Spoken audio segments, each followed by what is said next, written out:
ngano kaha ang Dios naghimo mag mga amahan. Last month actually, nag-message po ta, nganong ang Dios naghimo siya mga mothers. And this time, ari na putas mga amahan. Abi nimo ang title nga Father sa yuta, nanidako kayo nga message nato. Gani, gitawag og mga fathers, ang mga amahan din ni yuta, the same title nga naa ni sa first person sa Trinity, gitawag siya Heavenly Father. So there must be something special aning title nga mga fathers. O I know gusto sa Dios masabtan nato ni, meaning buntaga. Now, according sa survey, abi nimo isa sa mga ginadaog-daog biya nga mga tao sa kalibutan kining mga amahan. Musugot ba mo ana? Kitang mga amahan, wa lang sila kahibalo pero ginadaog-daog ta. Arita sa practical sa nato nga kinabuhi daw. According sa survey, every Mother's Day daw, kusog king halin sa mga restaurants. Kusog kayo ang demand sa mga flowers, mga chocolates, mga kwintas, sing-sing, mga alahas, mga tourist spot, mga romantic places. Kusog kayo gyud ang negosyo anang panahona. Pero ganig Father's Day, katurag yung mga tools mo'y halinon. Tools, mga mag, mga, no, di ba Mother's Day, di ba chocolate mo? Father's Day, mag ragid town. Pero malipayon na kay Miana. Sa atong balay bitaw, adto ta sa atong CR, naglinya din mga lain-laing color picture sa mga sabon. Ayaw hilabti kang asawa na. Imuha katurag yung safeguard nga tag G's. Sa ato mga babay, nay pang naong, nay pang lawas, nay pang after maligo, napag before matulog, daghan kig sizes ng mga sabon. Kita kontento na kita tong silka nga tag G's. Ari bitaw ta sa atong mga butangan ng sapatos, kitang mga boys, mga amahan, kontento na kitag isa ka pang lakaw ginagmay, basta napalay-lapalapa, pwede pa. Isa ka pang walking or pang jogging or rubber shoes, basta wapan lang natagak tong rugby, pwede pa. Pero matingala ka, duha ra tong sapatos, dako kayo butangan ng sapatos. Narito'y sandal nga gamay, na color green, pink, yellow, napagaw sa sandal, napagyoy kanang pang kanabitang plain nga shoes, kanang pang skirt daw, pang dress, napoy shoes pang pantalon. Daghan kayo na sila. Napanay sila shoes nga bagay terno silang mga bag. Na sila shoes nga terno silang dress. Grabe no. Wa mo kabantayan na daog-daog man na mga amahan. Pag daog-daog na dita mo sugot ani. Kita sa tumbalay, isa ra sa bitanan na to sa tumbag, kontento na ta ng sling bag. Ang sulod anak puros resibo. Pero sa uban sa tanawang likod sa pultahan, usay gani ari pa sa kanang mga drawer o sa kanang mga hangiranan, nahada nagkalinlaing mga bag. Mahal kig presyo. Nay pink, nay pang shoulder bag, nay pang long dress nga bag, nay pang pouch nga butanganan nilag mga makeup, daghan kig klaseng bag. Kabalo mo sa tawagan na pag-abuso na mga amahan. Now, tuguti ko nini buntaga, unsa day purpose nganong ang Dios nag-design mga amahan sa yuta. Walay perfect nga mga fathers, walay perfect nga tao. Ug nagtuo ko tanang imperfection sa mga father para na ma-realize nato nga isa lang gid ang perfect figure example sa father nga nas langit. Bisan pag unsa nato ka satisfied sa atong mga earthly fathers, nagi kulang gihapon nila. And this morning tan-aw na to nakuit duha ka major points nganong ang Dios naghimo og nag-design og mga fathers. Now, first of all, it is to demonstrate God's fatherly love to His children. Isa sa mga major purposes nganong ang Dios nag-design og father para ma-demonstrate sa amahan sa langit. Masabtan nato unsa ang gugma sa amahan unsa ni nga klase nga love ay ang gi-express sa iyahang mga kanakan. Abi nimo lahi ang dealing nga love sa Dios ngadto sa katawhan, generally ma-save or dili, lahi pod ang dealing nga love sa Father sa iyahan lang yung mga anak. For example, basahon do natong John 3:16. Tanawa dinhi ang klase nga love. Ingon dinhi, for God so loved the world. Ang world diha nagrefer sa mga saved ug mga unsaved. Tanang tao sa kalibutan na lain mag-races, ingon ang Dios, gihigugma niya tanan. Pero when it comes sa dealing sa Father sa iyang mga children lang, na ay lahi na pud na nga klase sa gugma. And of course, agape gyapon sa love, perfect state of His love, pero naa say lahi nga dealing niini. Now, dili tanang tao anak sa Dios. Katulang tao nga nakadawat gyud ni Christ mooy gitawag samahan nga iyahang mga anak. Now, tan-aw nato ning Psalms 103 verse 9. Unsa ni nga klase nga love ang gipakita, gipadayag sa atong amahan nga nasa langit ngadto sa iyang kanakan. Psalms 103:9. God will not always strive with us, nor will He keep His anger forever. Kini day nga klase nga love sa Father dinhi nato. Usa ni ka klase sa gugma nga ang iyahalang anak ang maka-experience niini. Ang tao sa kalibutan, bisan pag wala pa kay personal nga relationship ni Jesus Christ, although apil ka gihigugma sa Dios, pero di gyud mo ma-experience ang gugma sa amahan nga exclusive lang nga ma-experience yang kanakan. Munang di gyud totally masabtan sa mga unbelievers, sa mga tao nga wala pa ni Christ, unsa nga klase nga love ang na-experience nato sa atong amahan tungod kay wala pa sila personal nga relationship gyud ni Christ. Sa tanang anak pod sa Dios naay special nga love nga iyang gidil nato. Dapat nato ni masabtan, otherwise di gyud nato ma-feel ang atong pagkaanak pod diha kaniya. Tanang dealing sa Father sa iyang mga anak, it is out of love. Bunga tanan sa iyang gugma. Ang dealing sa Father sa dili niya anak, bunga ni siyang justice ug siyang holiness. Aminaw ha? Ang pagkastigo sa amahan sa iyang kasama katawhan nga dili pa niya anak, according sa iyang justice ug siyang holiness. Justice, it means tanang sala dunagi punishment. Holiness, ginahate sa Ginoo ang sin. So ang dealing sa Dios gadto sa dili niya anak is hatred. Dunagi kapungot, dunay wrath, dunay judgment. Pero ang dealing sa Father ngadto sa iyang mga anak, dunay kasuko pero dili hatred, dili kapungot, dunay kasuko nga bunga sa gugma. Bisan di ay sa panahon nga masuko sa iyang kanakan, of course we are not perfect. Nay time mo rebelde gapunta sa atong amahan sa langit, pero siya nagsaad nga di gyud magpabilin iyang kasuko nato. Dili sa magdumot, dunay say kasuko, bunga na sa iyang gugma. Naunsaon nato na pag-describe nga nasuko siya tungod sa iyang gugma. Now, si 30, 5 years old naman na si 30. Na si attitude, tanan man sigurong bata, pero ma-sense na nako nga na attitude si 30 nga makadaot gid niya in the future. Na si attitude nga kung di nako sa badlungon ug di nako sa pasakitan, di niya ma-realize nga dili tumao.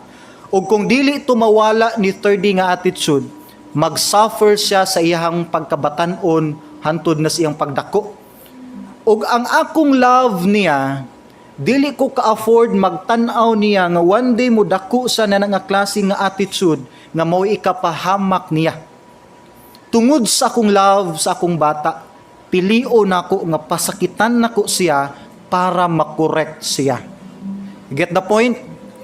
As imperfect na father, naay time nga bunala nako akong bata tungod sa akong kasuko lang. Ana bang init lang imong ulo niya na sige mo nga di mao. Pero most of the time, mudil ko sa pagbadlong pagdisiplina sa akong bata tungod sa akong love. Di nako gusto one day biayon sa mga tao, makapahamak sa mga tao, i-down sa mga tao tungod ana nga attitude. So ako gid sang pilpilon, bunalan akong stick ang iyahang kamot. Bisan sa pagdisiplina sa tong father di ay nato, diha nato ma-feel nga tungod ni sa iyahang gugma. Ang love sa father mao ni nagamotivate niya sa pag-transform sa imong life. Gusto kanya bag-uhon tungod sa iyang gugma. Muna kung ang Dios wala na higugma nato, dili gyud ta mabag-o. Muna ang usa ka unbeliever nga wala pa ni Christ, dili gyud mabag-o tungod kay walay gugma nga nagmotivate niya. Pero sa tanang anak sa Dios, do nagi process of changes, transformation sa imong life tungod na sa gugma sa amahan. Higala igsuon, kung dili nimo ma-feel ang discipline sa atong Father nga nas langit, dili kaniya love. Pero kung dunay discipline, dunay pain, constantly every time makahimo tag di mao nga mga butang, it means gi-correct. Gusto sa Dios ampingan imong karakter, one day mahimo kang usa ka responsible nga anak niya. Muna ingon ang Proverbs 13:11 to 12, My son, do not despise the chastening of the Lord. Chastening means discipline. Nor detest his correction. For whom the Lord, verse 12, whom the Lord loves, He corrects, just as a father the son in whom He delights. Kung walay disiplina sa imong kinabuhi, di gyud ka mabag-o, magpabilin tang immature, magpabilin tang gahi ug ulo, di nato ma-realize unsa gyud ka powerful ang atong Dios ug di nato ma-enjoy ang atoang pagkaanak. Now, tungod sa gugma sa Dios, bisan sa atong kagahig ulo, bisan sa atong mga sala, di siya ka-afford magtan-aw nato nga mag-suffer ta. Tagaan ta mong illustration. One time, gibunalan ako sturdy sulod sa mong kwarto. So nasa kwarto, bunalan ako sa nahimo nga sala. Nga wa gyud ko ganahi.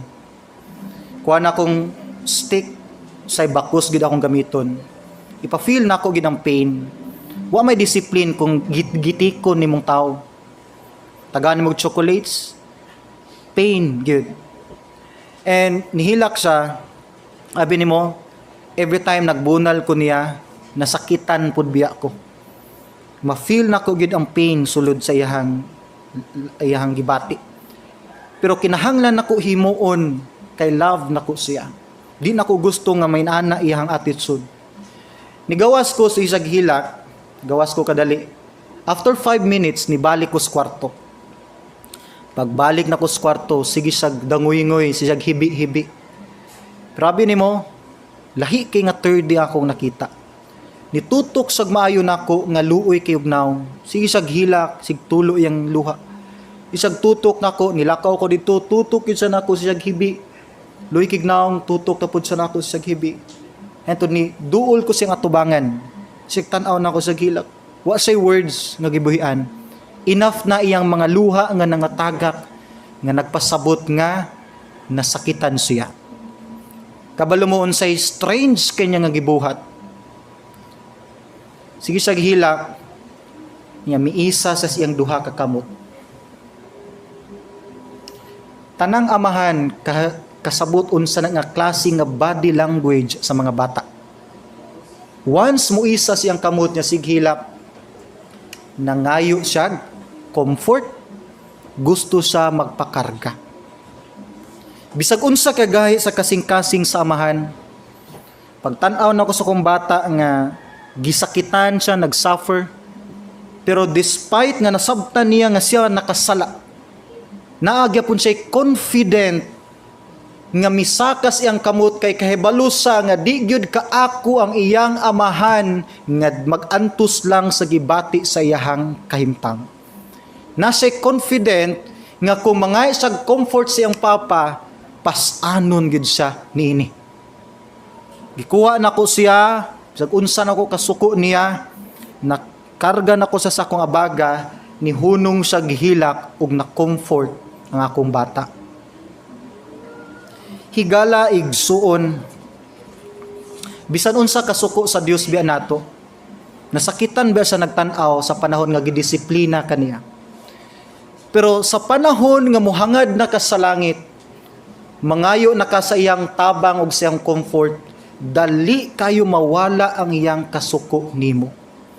Mupuli ang kaluoy, mupuli ang gugma, mupuli ang iyang grasya, ug diha dayon kaniya gakson pag-usab.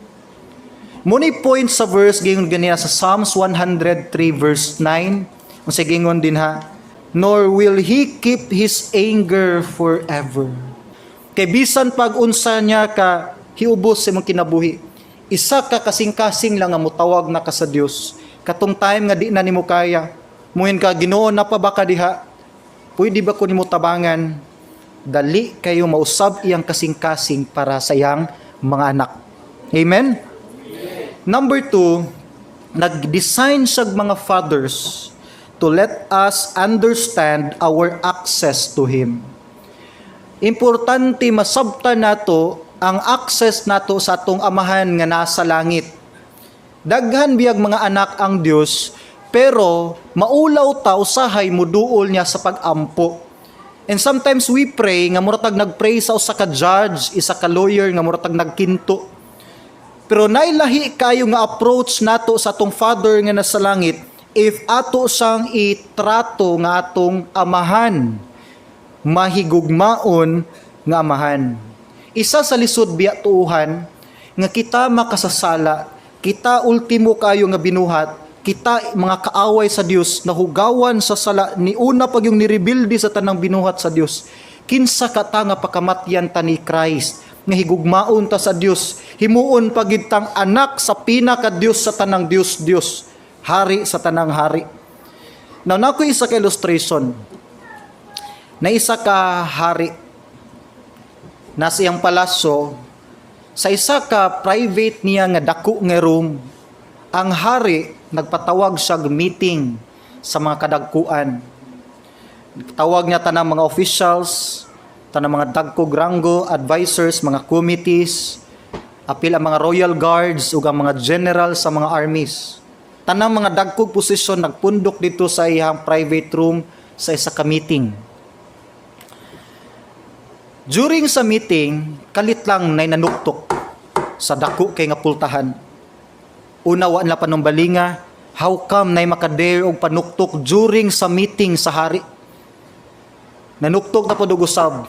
Misinyas ang general, okay, tan-awa daw kinsan. Pag open og gamay sa dako kay nga pultahan, kalit man lang milusot ang usa ka bata nga 7-year-old. Nidagan sa tunga, ingon din ang mga royal guards, gipugnan nilang bata. Siya nga dong, wabag kakabalo nga, nag-meeting ang hari. Importante kini nga meeting. Nisinyas ang general nga ayaw pasudla. Gipugnan siya sa mga royal guards. Wa kakabalo, imo ng hari ang nag-meeting diha. Nakas importante kayo nga session, di sila pwede to gawon. Kabalo ka, wala na hadlok ang bata, na confidence sa iyang naong na si kalipay, ingon din siya sa royal guards. Yes, hari nato nang nag-meeting diya sa tubangan, pero ako sang amahan. So gibuyan sa nidagan sa didto ug taliwala sa dako kay nga meeting, tanang mga general, mga tag-as of position sa mga committees, mga advisors sa king, tanan gilabyan, gilampasan tanan sa anak sa hari, confidence ang miduol sa trono, milingkod sa iyahang amahan, nagpasabak. Ang usa ka anak sa hari, ikaw ang pinakataas og level sa access sa imuhang amahan. Kaya nimo lampasan ang mga royal guards, generals, mga advisors, mga committees. Ang usa ka anak sa hari mo'y naay pinakataas nga level sa access sa iyang father anytime. Ang mga royal guards, ang mga staff, ang iyang mga sulugoon, taman nang sila sa trono sa hari. Pero ang anak sa hari, didto sa connected sa kasing-kasing mismo sa hari. Dapat nimong ma-realize, usa ka kaanak sa Dios, atong amahan nga nasa langit. Ikaw ang naay pinakataas nga access sa tanang binuhat sa Dios. Labaw pa sa angels ang imong access. Na kay access anytime, pwede nimo lampasan ang tanang mga hari sa yuta, tanang mga angels, bisan ang mga archangels. Kaya nimo na labwan. Wala na mas mulabaw pa nga authority katungod nga gihatag ang Father ngadto lang sa iyahang mga kaanakan. So dapat niyo ma-realize, if you are a child of our loving Father in heaven, na kay confident gyud muduol niya anytime. Na kay access niya. Dili ka usa ka soldier, dili ka isa sa mga staff, isa ka kaanak gyud sa Dios. Now, pasabot niini na ay duha ka powerful kayo nga promise ang Ginoo sa iyang mga anak. Tungod nini nga access nga gihatag sa amahan nato, na duha ka powerful kaayo gyud nga saad ang Dios sa iyahang kaanakan. Ato ning timan-an og maayo kay dinhi ta kasagaran biya gyud mag-question. First promise niya, dili niya tugutan ang iyahang kaanakan mag-suffer sa kagutom. Once anak na ka sa Dios, di ginya tugutan sa imong kakabus nga manglimos ka diha sa highway. Nag-promise siya nga siya mo provide sa tanan nimong needs. Usahay lang ma-delay, part na siyang pag-test, pero di gyud ka niya pahutdan. First promise niya, ingon niya sa Psalms 37:25, giun sa pag-describe ni David ang promise dinhi sa Father. Psalms 37:25, ingon ni David testimony ni David, I have been young, and now I'm old. Yet, I have not seen the righteous forsaken, nor his descendants begging bread. Isa sa mga powerful testimony ng anak sa Dios, atakihon man tas kakabus, atakihon tas kawadon, atakihon tas kalisod, pero dili gid ta pagahutdan gyud sa amahan. Di gyud ta pagahutdan sa amahan. Philippians 4:19. Ngano man unsay basis sa Father? Philippians 4:19, and my God and my Father shall supply all your need according to His riches in glory by Christ Jesus. Ang atong Dios day sa langit, siya mag-supply sa tanan nimong mga needs. So kung mag-ampo ka, ayog ampo lang sa imong desire. Focus sa una sa imong needs. Sikag pray sa imong desire, sa imong wants, wala tubaga, tungod kay di man to imong needs. Gi-provide nun imong mga needs, wa nimo na-appreciate kay nakafocus ka sa lahi nga mga butang. Muna daghang kay mga butang, dapat kang thankful kay sukad wa gid siya nagkulang sa imong needs. Kung nahutdan man ka, maybe dili na need. Now, ang next nga question, Pastor John, kung wa siya nagkulang, kung mag-provide siya sa tanan na kung gikinahanglan, ngano man, daghan lagis mga Kristohanon, kabus. Kung siya ang God of protection, nganong daghan sa mga Christians, gi-persecute. Kung siya ang tag-iyas tanang butang, dato kayo siya, nganong daghan sa mga Kristohanon, ang nagpait. If He is a God of healing, nganong daghan sa mga Christians ang naay balatian. Kung siya ang tag-iyas usa ka dako king palasyo, nganong daghan sa mga Christians wala gani bahandi sa ilang mga kamot. Isabi na ka serious nga question.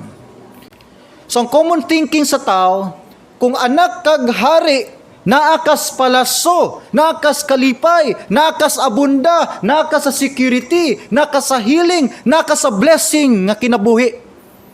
If we claim to be the children of our Father in heaven, ang next question sa mga Christians, nganong daghang Christian kabus, nagsuffer, persecuted, daghan sa mga Christians ang nagantos sa kasakit. Sakto ba na? Unya natay hari amahan nga nasa langit. Unsaon niya pag-describe iyang pagka-provider, pagkadato, kung di niya ma-provide ang atong need, protection sa yuta. Abi nimo higalig soon, maminaw tagmayo, na ay purpose ang atong amahan sa langit. Nganong daghan sa iyang mga kaanakan, ni agig mga pag-suffer, persecution, tanawa baliki ang pila ka dekada, pila ka centuries. During sa dark ages, ang mga ni-claim nga ang Dios dato, ang Dios powerful, ang Dios gamhanan, ang mga apostles moonoy unang nangamatay sa persecution. Ang mga writings ni Paul na nag-ingon nga dato atong Dios makahatag sa moonoy namatay sa kakabus. Unsaon na to pag-describe nga ang Dios nato gamhanan kung para sa tao murag nakitang gahom sa atong kinabuhi sa pagpanginabuhi sa yuta. Na dinhing answer, Matthew 5:2-11. Mismo preaching ni Jesus Christ sa Sermon on the Mount, gipasabot niya dinhi ang katawhan pinaagi ni nga mga pulong niya. Matthew 5:2-11. Then Jesus opened his mouth and taught them, saying, verse 3. Take note sa first, every verse, nagi first word nga blessed. Blessed means malipayon o bulahan. Ingon siya, blessed are the poor in spirit. Ang mga poor in spirit nga tao, sila ni mga tao nga admitted nila ilang mga weaknesses. Sila ni mga tao nga nagpaubos sila tungod sa ilang mga kaluyahon. Wa sila gipanghambog tungod sa ilang mga weaknesses. Apil na din ito mga disabled. Apil na to din mga tao nga nanay kapansanan. Blessed are the poor in spirit, for theirs the kingdom of heaven. Take note ha. Ang blessed o ang malipayon daw dinhi katong mga tao nga wala na to gi-expect. Sa kalibutan, blessed biya ang mga tao nga naitag-as og ranggo. Katong mga tao nga bugdo kayog mga bulsa sa kwarta. Katong mga tao nga daghan kig bank accounts. Katong mga tao nga ilado sa komunidad. Motoy blessed sa kalibutan, pero ang blessed sa Ginoo are the poor in spirit. Verse 4. Blessed are those who mourn. Katong nagahilak, katong nagakaguol, for they shall be comforted. Ang reason sa kagulanan dinhi, katong mga tao bitaw nga hilak na lang in tao ng ilahang mga kasubo. Gihilak na lang nila ang ilahang mga frustrations.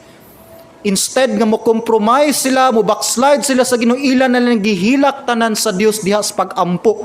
Mo ni morning gipasabot dinhi, for they shall be comforted.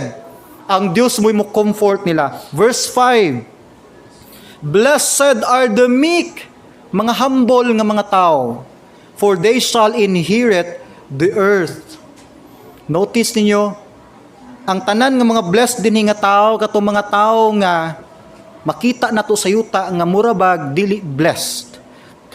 Verse 6, blessed are those who hunger and thirst for righteousness. Nagtinguha gyud og pagkamatarong. Katong mga tao nga ginadiscourage sa iyang relatives, sa iyang mga friends, ginabiyay pero gipili gyapon niya ang pag-follow sa will sa Ginoo. Bulahan ka kung nag-suffer ka diha. Ingon ng Dios, for they shall be filled. Punon og tagbawon ka sa Dios. 7. Blessed are the merciful. Katong mga tao nga maluluyon. Naluoy ka sa mga tao nga wala pa diha ni Christ. Naluoy ka sa mga tao nga tabangunon, financially, emotionally, physically, spiritually, for they shall obtain mercy. 8. Blessed are the pure in heart. Kato ni mga tao nga nagalikay gyud mga impurities, mga tao nga naglikay og sala. Bulahan ka, for they shall see God. Verse 9. Blessed are the peacemakers, katong nagalikay og gubot, naga-avoid sa mga quarrels, nagapataliwala sa nag-away. Wa nag-apil-apil, nagpataliwala sa nag-away. Ikay hinungdan sa kalinaw, for they shall be called the sons of God. Kay katawhan sa Dios nagalikay og lalis. Verse 10. Blessed are those are persecuted for righteousness' sake, for theirs the kingdom of heaven. Bulahan tong gipang persecute. Bulahan tong gipang daog-daog sa purpose tungod kay sa pagpangalagad ni Mus Ginoo. Moabot gid ang time nga nagi maga-persecute nato tungod sa tong faith sa Ginoo. Blessed daw ka kung gina-persecute ka for the sake sa imong baruganan kay Jesus Christ. 11. Blessed are you when they revile you and persecute you, and say all kinds of evil against you falsely for my sake. Tanang nagyaga-yaga nimo. Kung niagi kag inaana nga klase nga persecution, bulahan ka. Di ka bulahan sa butang sa kalibutan, di ka bulahan sa mga material things. Verse 12. Rejoice. Ika-9th word. 8 ka word nga blessed. Ika-9th word, rejoice, pagkalipay, and be exceedingly glad. Pag-ambak-ambak sa kalipay, excitement, pagpasalamat. Why? For great is your reward in heaven. Church, nganong na mga Christians nag-suffer, nganong daghan sa katawan sa Dios nag-suffer, kay wala pata sa heaven. Wala pa ta sa dapit gyud sa gingharian, gyud sa atong amahan nga nasa langit. Tanang hulagway sa yuta dinis kalibutan, nagpamatuod ni unsa gyud ang sala, unsa gyud ang consequence sa sala. Hangtod nata nining literal, material, chaotic na to nga world, wa gyud joy, wa gyud peace, wa satisfaction. Di gyud nato ma-enjoy. So ang question, nganong na mga anak sa Diyos nag-suffer, part ni sa atong process, preparation nga to eternity. Kayang tinuod yun nga status sa mga anak sa Diyos, one day didto sa iyang gingharian. Amen? Great is your reward in heaven. Didto na to makita gyud ang tinuod nga kahimtang sa mga anak sa Diyos. Abi nimo, tanang kasakit nga nahitabo karon sa atong kalibutan, pag-remind biya ni sa Dios nato nga dili ta taga dinhi. Every time maka-feel kag pain, discouragement, reminder ni sa tong mahigugmaong amahan nga naay langit nga dapat nimong i-desire. Kung perfect atong kalibutan, kung tanan malipayon na ta dinhi, kung tanan satisfied na ta dinhi, unsa pay pulos sa langit? Kung malinaw na itong kinabuhi dinhi, nganong mangandoy patag langit? Kung tagbaw na tas mga butang bahandi sa kalibutan, mangandoy pa bakag langit? Dili.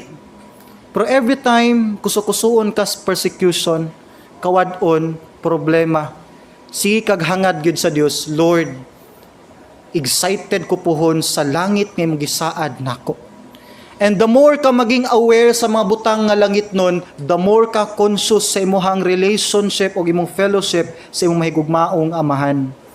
Daghang nangawala sa Dios tungod sa material things. Pero daghan king miduol og nibalik sa Dios sa kalit nga kawadon. Gamay nga glance unsa ning langit.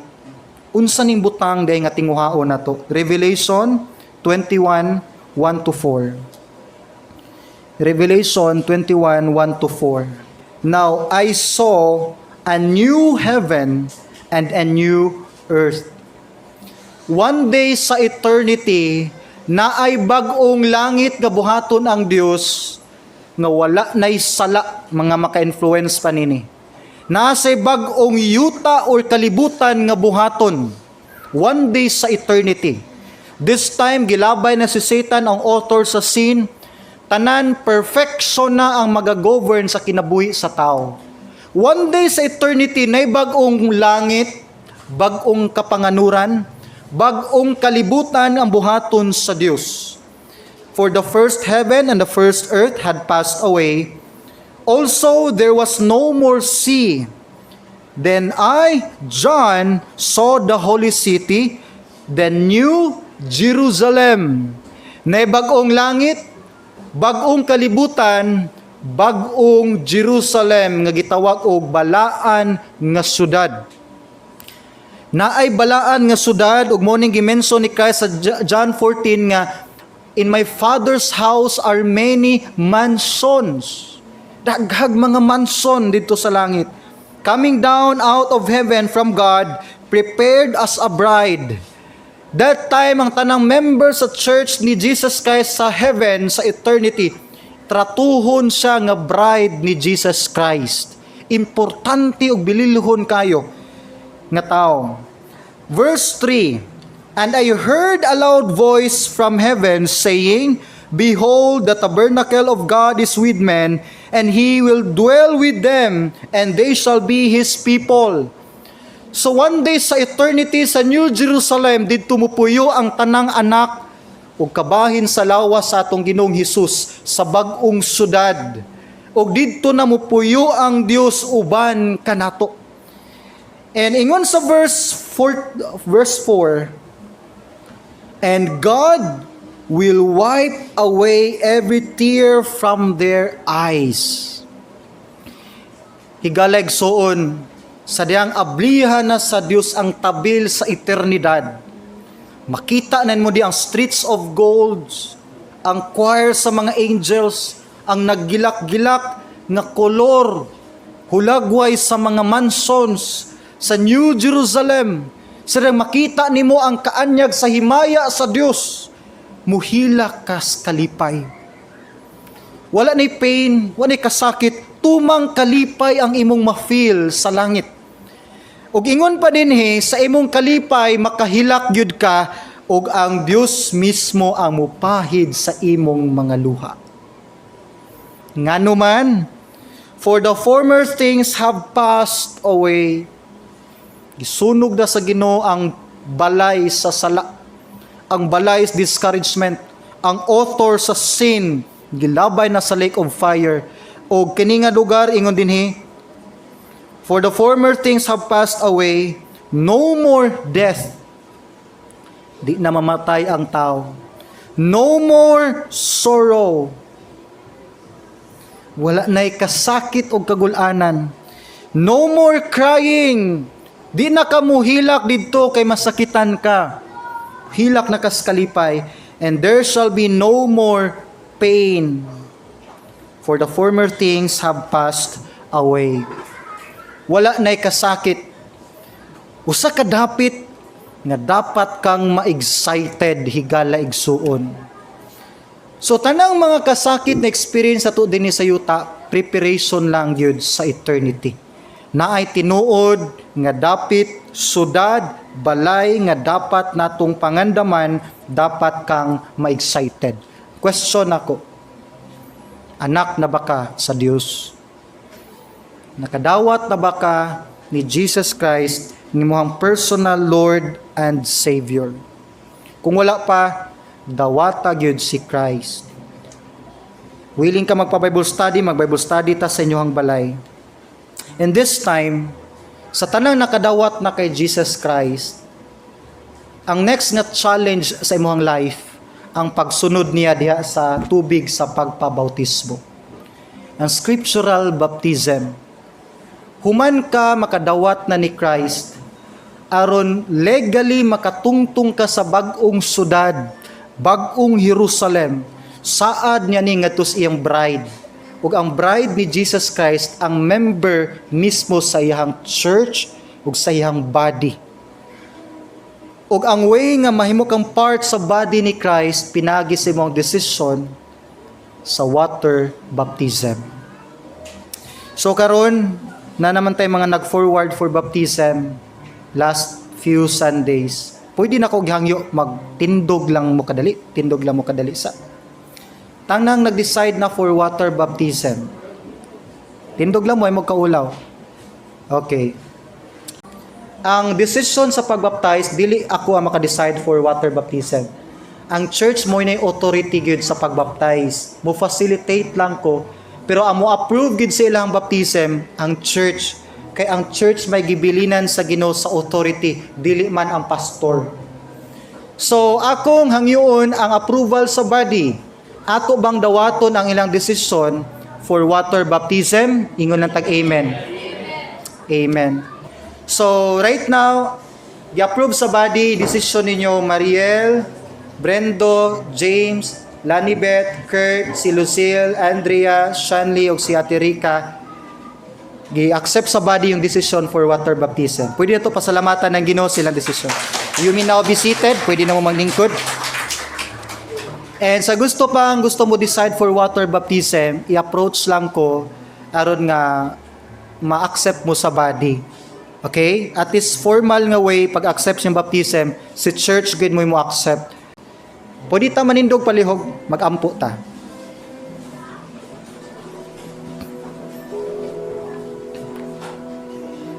Father in heaven, we thank you, Lord, sa imong mga promises. Karon, Lord, nga imo naming mga anak, nagsalig mi amahan, nga wala gi makulang namo. Imo man ming tistingan, Ginoo, pero di gid mi mahutdan. Di gid mi nimo, Lord, tugutan nga mawad-an, Ginoo. Increase, Lord, ang among faith.